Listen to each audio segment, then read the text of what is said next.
Hi everyone, this is Ivy Crearts, and for this video I'm going to show you how I made this sensory toy for tummy time. So first we need a Ziploc or a Great Value, whatever brand you have, zippy bag, and then just get a cotton with alcohol, and we are going to erase that white labeling portion there, and just make sure that you wipe everything out so it will be clear, like so.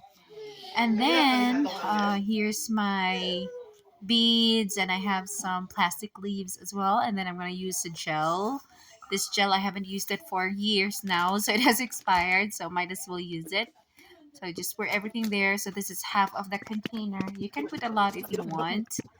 And yeah, the purpose for the gel is so it'll be a little bit sticky, because I tried actually pure water, but it didn't work because the baby will just grab everything, and he is not able to, it doesn't work in short.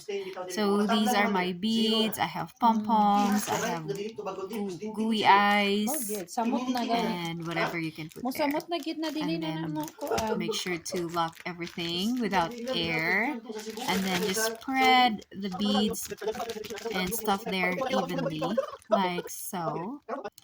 Even, yeah. And so here, since it's so sticky, so I'm gonna add water just in the container of Sugar sheet. the gel. Just add a little bit Birya. water, so half water, half gel. So that's 1:1, and then spread it evenly, like that. So the baby will have the opportunity to explore and touch the objects. And then I just put tape on the side. If you have duct tape, that would be great. But I have this tape, it has numbers as well, so maybe the baby will be familiar with the number as well. So this works for me. Then yeah, and then you're just gonna spread it, and then most importantly, make sure that the edges of the toy is not, it won't harm your baby. It's not so pointy, so just cut it in a curve way, like this. Thanks for watching. Hope you like it. Bye bye.